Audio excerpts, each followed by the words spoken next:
my privilege and honor to get to speak to you this morning.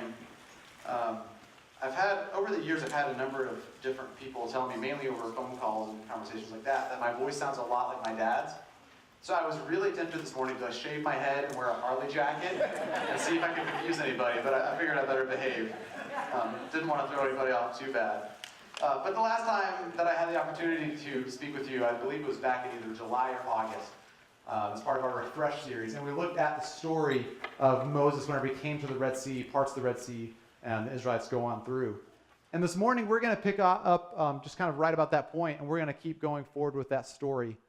So kind of what's going on is, like I said, the Israelites, they come through the Red Sea closes back, and now the the Israelites, they're officially free from Egyptian captivity. They're now ready to continue moving forward. So they begin their journey through the Sinai Peninsula on the way to the Promised Land. Now, this journey through the Sinai Peninsula, kind of what's going on there is, the Israelites are coming out of captivity. And so in this time, God is working through them and sort of reforming the nation of Israel. So it's during this time that you have the Ten Commandments. It's during this time that they kind of set the principles and the ideas of kind of how the new way of doing the Passover. It's during this time that they established the tabernacle and the priesthood, all of those kind of things. So basically, some of those basic identity things as Israel is going from a nation of captivity to a new reformed nation. But where things really get interesting is once you get to the Promised Land. And so what I'm going to do here is we're going to take about 2 books, Deuteronomy and Numbers, and I'm going to try to give a quick overview of those 2 books in the next few minutes as we build up to Joshua chapter 1. But luckily for you guys, I'm a youth pastor. I'm used to speaking fast, so it shouldn't be too bad. All right, so at this point, they get to the Promised Land, and things start to get interesting. So Moses, he sends out 12 spies and says, I want you to go and scout the Promised Land, kind of see what's going on there, come report back to me so we know how to proceed. So the 12 spies, they go out, they spend some time there. Whenever they come back, all 12 of them agree that, man, this land is beautiful. Like, it's even better than we imagined. Like, this is definitely a place that we want to be. It's flowing with milk and honey. Like, we have all the food we need. This place is incredible. But 10 of the 12 spies, they keep going and they say, but, as nice as this land is, once we got there, as we're looking around, like, we see these giants. Like, there's these huge guys. I mean, they're way bigger than us. There's all these mighty warriors. The cities there have huge walls. There is no way that we can go into this land and that we can conquer and take this land. It's just not possible. It's too big of a task for us. And whenever the nation of Israel, the people, they hear this report, they start kind of freaking out because they've just gone through the Sinai Peninsula. They went, they got out of captivity, but now all of a sudden they're at the Promised Land, this land that God said that he would give to them, but the job just seems too big. I mean, how can the nation of Israel go and fight giants? How can the nation of Israel go and take down these cities with massive walls? How can they take on these mighty armies? And so they start complaining. They start kind of, yelling at Moses and just going off on God and questioning God. And so ultimately God's like, you know what? After everything I've done, if you are not ready to take the Promised Land that I have given to you, if you are not willing to trust me, take the next 40 years, you're going to go and you're going to wander in the wilderness. And none of the current generations, except for the 2 spies that were on board and that trusted me, are ever going to get to enter the Promised Land. So because they weren't quite ready, even though they had reformed, even though God had worked all these incredible miracles, because they weren't quite ready to trust God and take the land that he had promised to them, they then had to go and spend 40 years in the wilderness. And those 40 years, they were difficult. But as we're going to see, those 40 years were vital for the nation of Israel, because ultimately those 40 years in the wilderness became a time of preparation that would change the nation of Israel from a nation that was just not ready to trust God, that was not ready to follow God, into a nation that was bold, a nation that was courageous, and a nation that was ready to move forward. And in those 40 years, there's all kinds of crazy stories. If you want to read through Deuteronomy, if you want to read through Numbers. I mean, if you ever heard the story of Balaam and the talking donkey, like, that's where you're going to find that story. Super weird story. I'm pretty sure, like, if I was ever, like, out in the field somewhere and a donkey started talking to me, I would just right then and there give up caffeine and never drink coffee again because I would be convinced the caffeine was messing with my head. Like, that would terrify me, but that story's in there. There's stories of, the people rebelling against God, rebelling against Moses, and so God would send a plague and kind of deal with those people that spoke out against him. Or there was another story where, like, the ground literally opens up and swallows 250 people that were going against God. There's crazy stories in there. There's another story of whenever a bunch of snakes kind of came in and were biting people and people were dying from these snake bites, so they build this kind of pole with a bronze snake on it, and if people would look at that, they would be healed. Like, time and time again, these crazy events happened. But through these events, the people were seeing, like, okay, like God is with us. God is going to deal with us if we try to question God. They were learning to follow him. And then as they get near the end of the 40 years and they begin nearing the promised land again, God calls them into some battles against the Midianites. And in those battles, God grants them victory. And it kind of shows them, yes, there are going to be battles ahead. Yes, there are going to be difficult moments. But know that in these difficult moments that I am with you. And if I am with you, you can win these battles. You can keep pushing ahead. And after all of this time, the Israelites, they're finally formed into this nation. Like they're excited. They are ready. They're at the promised land. They're at the border. They're ready to go in. They trust God. They're ready to follow. They're ready to face the battles. Everything is looking awesome. And then Moses dies. Moses, like this leader that freed them from Egyptian captivity. Moses, the leader that, with God's help, was able to part the Red Sea. Moses, the leader that led them through the difficult 40 years in the wilderness, through that time of preparation. Moses, who was a legendary leader that was still talked about in Jesus' day, was gone. Right as things seemed to be at the brightest, right as things seemed to be turning around. And that just had to be devastating. Right as it seems like, okay, if we are ready, the land is right there, we have this fearless leader, we are ready to follow God, and all of a sudden their fearless leader is gone. That just had to be terrifying. But while I want to be careful about drawing too many parallels, I think here at Mongol Church, we can kind of relate to that a little bit. We've been on our own journey. While it hasn't been 40 years in the wilderness, we've been on our own journey over the past few years. And in our own journey, we've experienced highs, we've experienced lows, we've experienced ups, we've experienced downs. We've seen good people decide to leave the church, but we've also seen good families be brought in by God as growth has taken place. We've experienced renovations to our facilities that have kind of enabled us to do even better ministry as we continue to move forward. We've seen good people that have been the foundation of Mongol Church for years go on and kind of leave this earth to go be with God in heaven. We've experienced all kinds of highs and lows. We've seen lives changed by God. We've seen some lives just radically change whenever God gets a hold of them and they experience God's love. We've seen people come to know Christ. We've seen people that may have been Christians before that have just really grown in their faith. We've seen all kinds of highs and lows. We've experienced ups and downs. We have been on our own journey. But as we're all aware, we are now entering into a time of transition. Just like the Israelites, yes, we've had our journey behind us, but now we're going into an unknown. All of a sudden, there's some uncertainty. There is some fear. And I'm going to be honest with you guys, I'm feeling it too. Over the past few weeks, I've been in ministry for 5 years now, and in those 5 years, the only boss I've ever worked for has been my dad. And it's been awesome. But now, over the past few weeks, as I begin to look ahead and kind of think, well, what is it going to be like to work for somebody other than my dad? I start to have questions come into my mind what if these past 5 years, my dad's just been taking it easy on me? What if he's been kind of working behind the scenes and I really don't have a clue what I'm doing? Or what if I'm maybe just not cut out for ministry? Or maybe what if my next boss has better hair than my last one did, right? These are valid questions, and I'm sure for you guys, I've been hearing questions too. I've been hearing questions well, what if people decide to leave during this transition? That's a possibility. Or I've been hearing questions well, what if the next pastor, they come in and they just start to make a bunch of changes and they just change everything? That's a possibility. Or what if the next pastor comes in and I just don't like him? That's a possibility. There are legitimate questions, and just know that you are not alone if you have some of those questions. But today and next week, we're going to look at Joshua chapter 1. Because as the Israelites are dealing with their own questions, and as it is now Joshua's time to step up and lead, I'm sure he had some of those same questions and uncertainties and those fears. And in Joshua chapter 1, God begins to kind of talk to Joshua and encourage him and just reassure him all right, keep moving ahead. And there are some things that we can learn. So you're going to see on the screen, we're going to read Joshua chapter 1, verses 1 through 5 together this morning. And it says, after the death of Moses, the Lord's servant, the Lord spoke to Joshua, son of Nun, Moses' assistant. He said, Moses, my servant, is dead. Therefore, the time has come for you to lead these people, the Israelites, across the Jordan River into the land I am giving them. I promise you what I promised Moses. Wherever you set foot, you will be on land I have given you, from the Negev wilderness in the south to the Lebanon mountains in the north, from the Euphrates River in the east to the Mediterranean Sea in the west, including all the land of the Hittites. No one will be able to stand against you as long as you live, for I will be with you as I was with Moses. I will not fail you or abandon you. So from that passage, as God begins to just kind of address Joshua and try to reassure him as he takes leadership, I think there are some very important things that we can learn. And the first thing that God says to Joshua is, Moses, my servant, is dead. Therefore, the time has come for you to lead these people. And I think what we can learn from that is that God chooses specific leaders for specific times of leadership. I'm going to say that again because I think it's super important for us to get this morning. God chooses specific leaders for specific times of leadership. God makes it clear to Joshua as he takes over that Moses had his time, but his time has come and gone. Now it is your time to step up and lead. Because you see, if you look at Moses, Moses was an awesome leader. This guy was like legendary. Even in Jesus' time, like I said earlier, they were still talking about Moses back in Jesus' time, like hundreds, if not thousands of years later.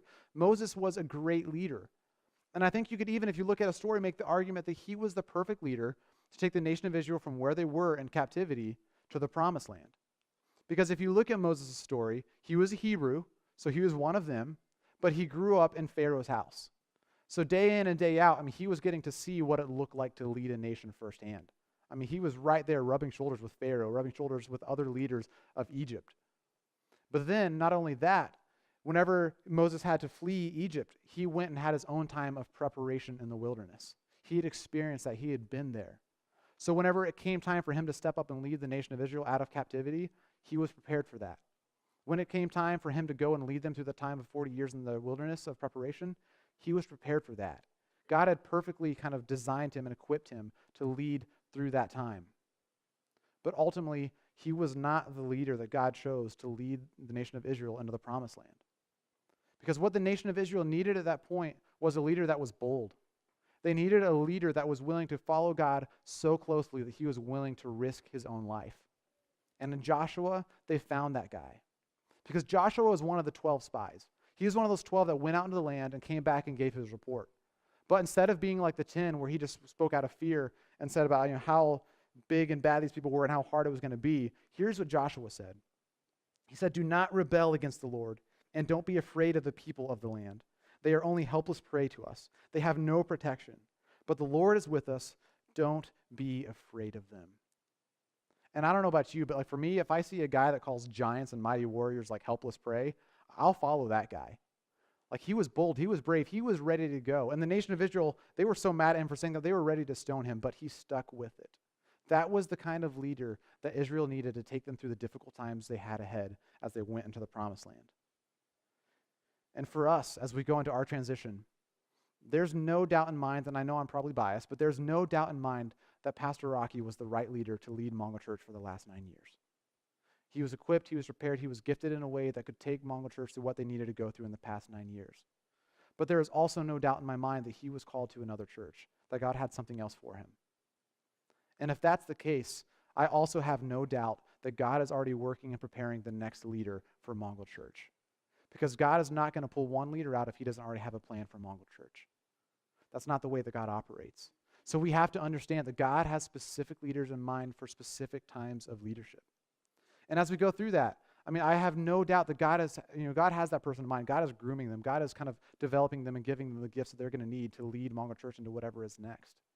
But I do have one thing I want to ask of you this morning. We have to understand as a church that whoever the next pastor is, he is not going to be the same as the last pastor. We're not going to be hiring another Pastor Rocky. Those days have gone. God had that specific leader in mind. We are entering into a new phase. So what I want to ask of you is, number one, whoever the next leader is, trust that that is the leader that God has brought into Mongol Church. Trust that that is the leader that God specifically brought in for the specific time that lies ahead of Mongol Church. But then number two, I ask that you love and support the next pastor in the same way that you loved and supported the last one. Because I can tell you, as the son of the last pastor, it has been incredible to see the way that you guys have just rallied around them and supported them and loved them over the past 9 years. And I know that they are super grateful for that.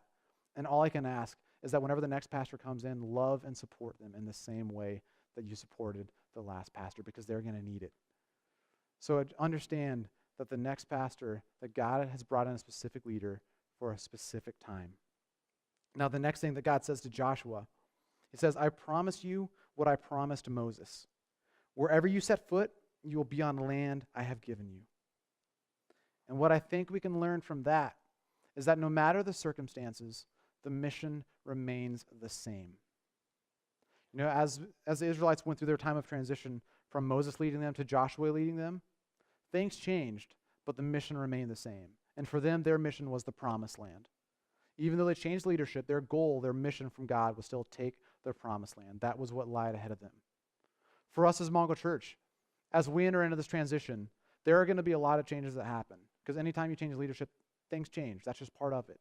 But our mission remains the same, and that mission is to go out into our community and reach people with the gospel. Because there are still people out there, no matter what's going on here, there are still people in our community that are hurting. There are people that are broken, and there are people that just need to experience God's love in the same way that we have experienced that. And our mission as a church is to go out and reach those people and show them God's love so that they can come to know God. And no matter who the leader of Mongol Church is, that is still our mission, to go out and reach people with the gospel. That does not change.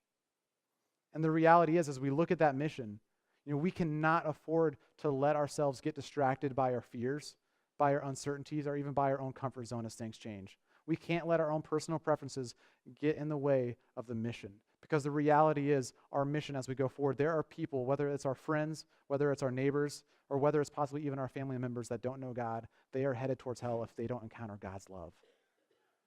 And I don't care about our preferences, I don't care about our comfort. There is nothing more important than reaching those people. I don't care if it makes us uncomfortable. I don't care if there's uncertainties. We cannot lose focus on the fact that there are people that are dying and going to hell in our community, and we have a responsibility to go and show them God's love. That mission does not change. And so I want to challenge you, no matter what happens over the next few months, stay focused on that mission. Don't just try to coast along. Keep going out. But here's the thing that excites me about Mongol Church. I've been here for 9 years now. I've been working here for 5 years. And I've discovered that Mongol Church is an incredible place to be. And it has nothing to do with the lights. It has nothing to do with the leadership we've had. What it has to do with is the incredible people that God has taken and pulled together and formed into what we now call Mongol Church. The people that God has united behind that mission. I mean, it's so crazy if you look at Extravaganza just a little over a week ago. I mean, the fact that we are now in a church that is willing to fill 15,000 eggs and be up at 7:30 a.m. on a Saturday morning, I hate that. I'm not a morning person. But the fact that we are in a church that is so crazy about, pursuing the lost and about showing them God's love, they're willing to go through that is awesome. And through your efforts, through your passion, there were at least 1,500 people there, possibly even more. It was just so hard to count because there were so many people. But we were able to impact that many people. And out of all those people that were there, we had 53 families that were so impressed by your passion that they wanted to know more about Mongol Church. And that is incredible. That is exciting to be a part of. To know that people see the passion, how much that we love God and how much that we love people and how much we are willing to serve people, how much we're willing to sacrifice to do that they want to be a part of this church. They want to know more about what is going on at Mongol Church. And that is incredible. And that's because God has formed us and pulled us into this church that is unified behind the mission of reaching people for God. So through this time of transition, we cannot lose sight of that. We have to stay focused on our mission no matter what changes may lie ahead. And the last thing we're going to talk about this morning, as God continues to talk to Joshua, after everything else he says, "No one will be able to stand against you as long as you live. For I will be with you as I was with Moses. I will not fail you or abandon you." And what we can learn from that is that even in transition, God is with us. Because I just think it's awesome. As Joshua was taking over, there's no doubt in my mind, as bold and courageous and strong as he was, I'm sure he still had some fears. And he had to know that as he assumes leadership of this entire nation, there were going to be some big things ahead. There were going to be some big battles. There's going to be people that are going to question his leadership. I'm sure he had plenty of people that were going to come up to him and be like, well, that's not how Moses did it. Like, you know he was going to hear that. Because anytime you follow a leader like Moses, people are going to question you. But I love how God reassures him. It's like, as you take over, as you lead, know that I am still with you. The same God that was with Israel at the Red Sea and parted the Red Sea, the same God that was with Moses as they did all kinds of miraculous signs in the wilderness as they prepared themselves, that same God was saying, I am with you now. And for us, the same God that has been with Mongol Church since it was founded years ago, the same God that has been with Mongol Church over the last 9 years, that same God is still with us today, and that same God is still going to be with us as we move forward. Even though a lot of things may change, even though leadership may change, the one thing that's going to stay constant is God, because God is faithful and God is with us. If you read through the New Testament, Christ is speaking in John chapter 15, verse 4. And he says, "Remain in me, and I will remain in you." So if we keep passionately pursuing God the way that we have been doing, God promises, I am there with you. If you keep moving forward, if you keep pursuing God, he is going to be there with you through it all. God is with us. And that is such a big promise. Because if you keep reading in Ephesians 3:20, it says, "Now all glory to God who was able through his mighty power at work within us to accomplish infinitely more than we might ask or think." Because you see, whenever God is with us, we can do more than we ever thought possible. I mean, whenever God's talking to Joshua, he says, no matter what battle you may face, no matter what lies ahead, I am with you. Nobody can stand against you. Because the reality is the God that we serve, the God that we are passionately pursuing, if he is on our side, if he is with us like he promises he will be if we keep pursuing him, there's nothing that can stand against us. Our future looks so bright if we continue to follow after him. That is such a big promise. So we cannot let go of that. We cannot lose that passion through this transition to keep following after Christ. Because I honestly believe that the best days of Mongo Church are ahead. And I don't just say that to make you feel better. I don't just say that because we've had some good years in the past. I don't just say that because we're sitting in a nice facility right now out of the wind. The reason why I say Mongo Church is an exciting place to be and the best days are ahead of it are because of you. Because of the people that God has pulled together and formed into Mongo Church. I have seen what you are capable of whenever God is with you. I've seen the incredible events that we've been able to do over the past few years. I've seen the way that lives have been changed through God and through your efforts whenever you work with God. It has been an incredible place to be, and I have no doubt that God will continue to be with Mongo Church as it moves forward, as long as we just remain faithful. We cannot lose that. And I know for me, this is something that I've experienced. My life has kind of been a life of change. I was kind of sitting down and thinking through it the other day. I'm 26 years old.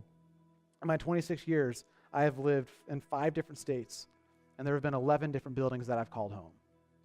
A lot has changed for me. My life has been a life of change. But through it all, the one thing that has remained constant is that God has been faithful. Even in those moments, I've made my mistakes, I've failed, and I hate that. I can't tell you that I'm perfect. But the one thing that I've committed to is, as hard as it may be, and even in those moments where I may not feel like it, I'm going to passionately pursue God. I'm going to stay faithful to him, and I'm going to do everything I can. I'm going to commit to following after him. And God has honored that. Through that, I've had experiences that honestly I just don't deserve. I've been able to do things that I never thought were going to be possible for me. I look at my job today, it's something that I never thought I would be capable of doing. God has honored that. And I look at Mongo Church and I see the passion, that same commitment that you guys have to follow after Christ, and that excites me. Because I've seen what he's done in my life, and I've seen what he's done in Mongo Church so far. And I know that if you keep that same passion, if you keep passionately pursuing God and passionately pursuing the lost and showing them God's love, that there are big things in store for Mongo Church. And honestly, whoever comes in here next, whoever has the privilege of being called the pastor of Mongo Church next, they're going to be handed one of the easiest jobs in the world because they're working with some of the greatest people. They're going to be so blessed to be here because this is a church that is passionate about moving forward. So this morning, as we conclude, I just want to challenge you, don't lose that passion. I know there's going to be a lot of uncertainty. I know there's going to be some changes. I know there are going to be challenges ahead. But this is an incredible church that God has pulled together. This is an incredible church that God has formed, and there are incredible things ahead.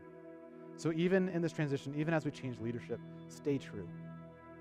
Through all of this, just trust that God is going to bring in the right leader.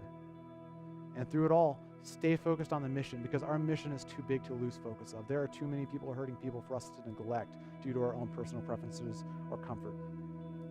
And through it all, I just want to challenge you guys just to never forget that as long as we keep passionately following after God the way we've been doing, that God is going to be faithful and God is going to be with us.